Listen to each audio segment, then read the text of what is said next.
ମକର ରାଶି ଦାତ୍ମିକ ରାଶି ଏବଂ ଚନ୍ଦ୍ର ମାନସିକ ଅସ୍ଥିରତା ଆପଣଙ୍କ ସୃଷ୍ଟି କରି ଭାବ ବ୍ୟବହାରକୁ ବୃଦ୍ଧି କରିପାରେ।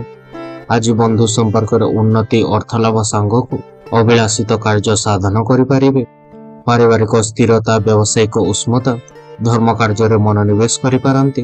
ସୁନିଦ୍ରାରେ ବାଧା, ଅପବ୍ୟୟ, ପରୋକ୍ଷ ଶତ୍ରୁତା ହେତୁ ଆପଣଙ୍କ ବ୍ୟସ୍ତତା ବଢି ଚାଲିପାରେ। ସ୍ୱାସ୍ଥ୍ୟ ସମସ୍ୟା ଦୂର ହୋଇ ଦୈନିକ କାର୍ଯ୍ୟଗତି ଆପଣଙ୍କ ଉତ୍ସାହପୂର୍ଣ୍ଣ ରହିପାରେ।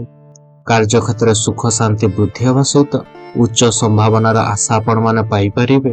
ଛୋଟ ଛୋଟ କଥାକୁ ନେଇ ପ୍ରେମୀ ଯୁଗଳଙ୍କ ମଧ୍ୟରେ ଆପଣଙ୍କ ମତାନ୍ତର ଘଟିପାରେ।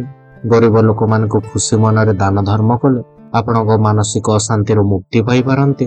ଆଜି ଆପଣଙ୍କ ଶୁଭ ରଙ୍ଗ ହେଉଛି ନୀଳ, ଶୁଭ ସଂଖ୍ୟା ହେଉଛି 8 ଏବଂ ପ୍ରତିକାରକ। ସୂର୍ଯ୍ୟଙ୍କ ଗାୟତ୍ରୀ ମନ୍ତ୍ର ଆପଣମାନେ ପାଠ କରନ୍ତୁ।